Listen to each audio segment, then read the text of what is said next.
Hi, my name is Laura Thomas. I am going to be presenting today on Google Slides for everyone. I am the I3 at Austin Academy. My email address is lthomas@garlandisd.net if there's anything I can ever help you with there. Google Slides is definitely my favorite Google product. It can be used for so many things. We think of it obviously for presentations. It was designed to be the substitute for PowerPoint in Microsoft, but I use Google Slides for almost everything. I use it for work because it has a more flexible workspace than Docs do. I use it to make flyers because it can be formatted like a document, but it can be downloaded as an image to share on social media. On that note, I use it to make images a lot. It's easy to design infographics that can be downloaded as a PNG or a JPEG. They're great for making choice boards, which gives you everything you need for a lesson in one place. It can increase student engagement and it can provide some student choice. And it's also fun to occasionally make a GIF. May or may not be able to show you that one today. Last week when I went to put this together, Tall Tweets was under construction. So that hopefully is back up. I had not had a chance to check that yet. So worksheets, again, Google Slides is a more flexible workspace. And so I use it because I can get a lot more on there. I have multiple formatting. On a Google Doc, if you want columns, the whole thing has to be columns kind of deal. You can insert a chart and do that, but that can even be a little bit, it's just more work for the formatting. And to me, it's just easier to do it in a Google slide. But before you can do that, you need to customize the size, because if we're making a worksheet, we're going to be printing it in general or making it where it could be printed. And so we need to change the size to 8.5 by 11. In order to do that, you need to go to File. Well, my video is a little bit off from me. You're going to go to File. You're going to go down to Page Setup. At that little drop down, you're going to go to Custom, and then you're going to change that size there. You can change to pixels for those of you who maybe work on the website and you're needing a 300 by 300. We already talked about it can be downloaded as a JPEG. You can set the pixel size as well. But generally, you're going to want to set it to 8.5 by 11, and that is going to give you your normal portrait-oriented piece of paper. If you're fine with it being in landscape, then you can go 11 by 8.5, but you can switch it and change the orientation completely. But before you put anything on that, you do want to change the size, because once you've gotten started creating, if you change the size later, it is going to mess up your project. Formatting. Google Slides is more flexible on the image placement than a Google Doc. Since individual pieces of text can each be placed in their own text box, it can be easier to get all the information you want on a page. When I was still in the classroom, I was teaching social studies, and we had the Studies Weekly curriculum. It came with some pages. If I had to print out all those pages for all those questions, it would have taken a lot more paper. There were also oftentimes I didn't want to use some of their questions. I didn't think that they were a good fit for my students. So I would take the questions that they had, kind of reformat it a little bit. I could add then in some of my own questions that way, and kind of create a better document for them. I could add these little boxes in to kind of create this flow chart. I've got wide space over here and then skinnier questions over there, depending on what the text dictated it needing to be. I've got some spots where it would be 2-column. I've got some where it goes all the way across the page. I just liked the flexibility of formatting. Flyers and images. I put 2 and 3 together because often if I'm making a flyer, I am going to want to download as an image to be able to share on social media in a s'more, share with staff members around the building so that they can put it into their newsletters and things. So I can have one for printing and then one that I can share as an image and just make some very, very quick changes to that in order to not have to completely reinvent it 2 different ways. I made a quick little video here kind of showing some of the things. Again, remember to resize the slide before you begin creating. And it's just going to play through here. For an infographic, I'm going to want a colored background. If I'm printing this, I'm not going to want it. So I can take the color out of the background. I can go to those images, and then I can, under format options there, I can go and I can change the color. That way I know exactly kind of what it's going to look like in grayscale. And so you can kind of see that. You can see that there over on the side, and that you can go and change these different things. That way I can see exactly what those are going to look like before I send it to the copier. I can have that beautiful full color easily for creating that, downloading as that image, which we're going to look at next, or I can create it into a black and white to make copies to send home. If I'm going to want to download it as an image, I'm again going to go to File. I'm going to go to Download, and then I'm going to select how I want that downloaded. I usually do a PNG. I just find that they are a little bit better sometimes, but PNG, JPEG, either one of those are going to download into your drive as an image that then can be shared however you need to share that image. All right, number 4, choice boards. These are really great, especially since we're using Canvas as our learning management system. Choice boards embed very nicely into there, and then you kind of have everything that they need for an assignment all in one easy location when you're doing those bigger projects.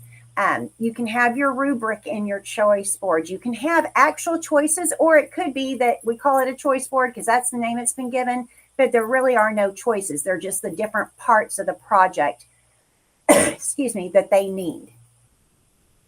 So choice boards, it's everything you need for a project or a learning unit in one location. Easily allow for student choice and easy navigation. Do not reinvent the wheel. Borrow but give credit. You can see over here, even this slide deck that I'm using was from slidesmania.com. Go to Slidesmania, go to SlidesGo. There's a few others. Get a template for it. The pages are already going to be linked. You may have to change that some. I created one for our AVID classes. They're working on a career research project. I used off of Slidesmania, I believe is where I got mine. And I did have to change some of the linking because it went, I needed it to go to different slides than what it was going to. But it was super easy. It was all set up. I could find one that fit the grade level and the topic that was being covered. Don't reinvent the wheel. We don't have time for that. We work in education. We barely have time to go to the bathroom. Use those resources. Choice boards embed information and instruction. You can embed informational and instructional videos in there. It's a Google slide. Again, with Google Slides, you can just go up to insert. You can select a video, and you can either select one that's in your drive that you've created yourself, or you can select a YouTube video that you have already looked over, and you can embed it directly into that slide to where they're not getting anything else. They're not getting the ads. They're not going to get the choice to go all over YouTube and just keep exploring and watch people play Minecraft when they're finished with your video. They're going to be stuck there within that choice board. You can give multiple choices for ways to respond. One I'm helping our 6th grade English teachers with right now. They have to pick, they've got the center square where their directions is, and then they can either pick diagonal green, diagonal pink, up and down blue, I think it is. They just have to pick 2 squares that are the same color and then go through the middle. And so they can pick which projects they want to do that way. You can publish these and embed them easily into Canvas. What a published link looks like is if you go to my bit.ly, that's what it looks like as a published link. This presentation, what you're looking at there is the published presentation. And I'm sure you've seen what it looks like, especially a couple of years ago when we first got Canvas and we were all creating those Bitmoji classrooms. We were generally embedding those into Canvas. If you want to kind of see the one I created using Slides Mania, I've linked it here, the Avid Career Research Project. And you can see how you can easily navigate through that project. Publishing to the web, I've got the little video here. It's going to, again, you're going to go to File.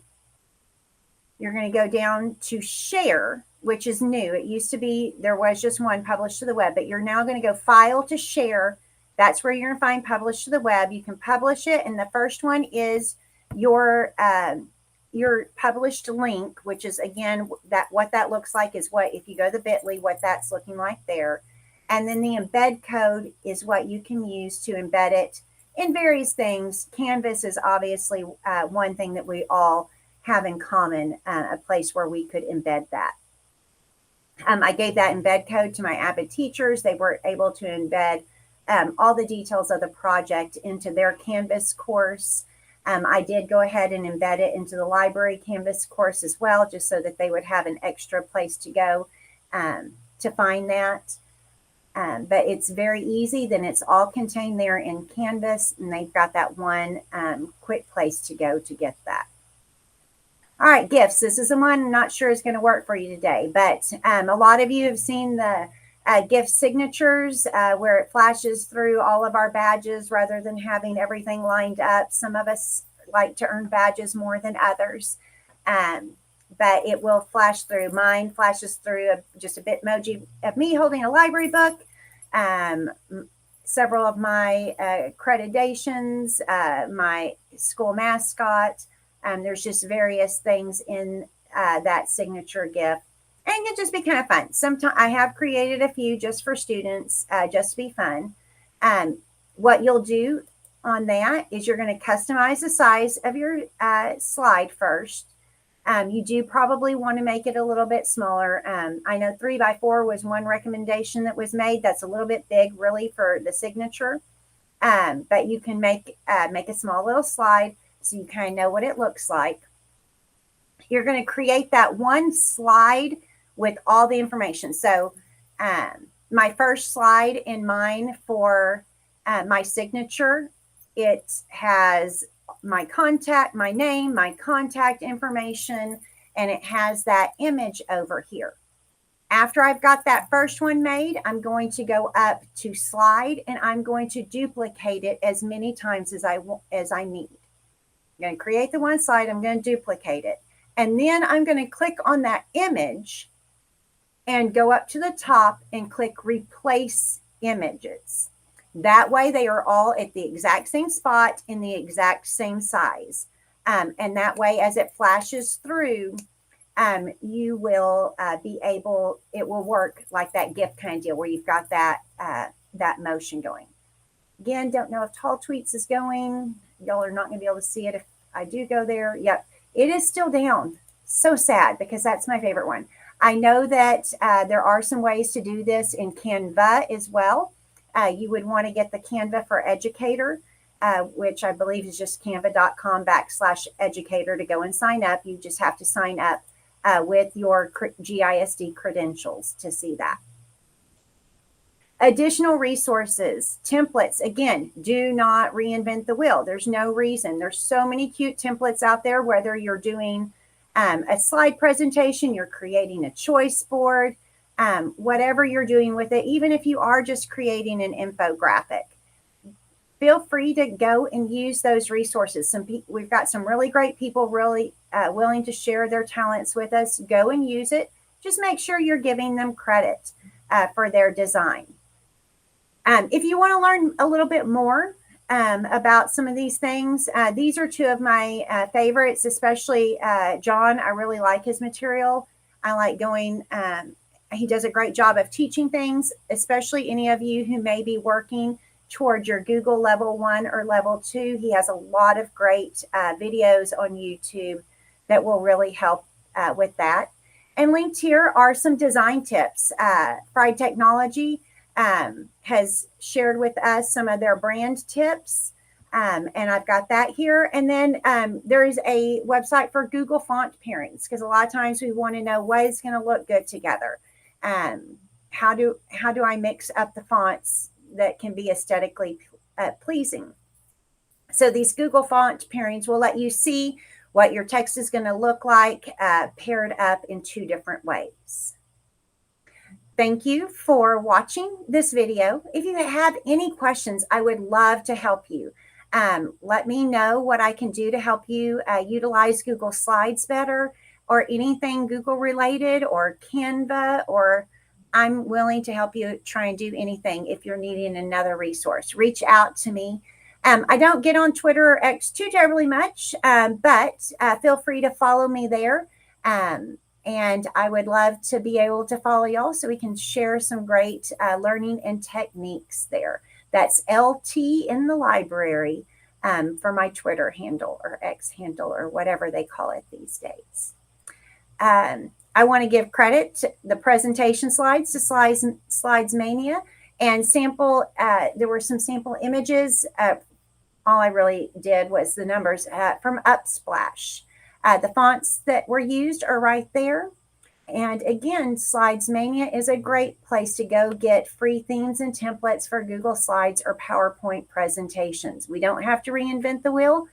Let's make at least one thing in our education lives a little bit more simple. Thank you for being here.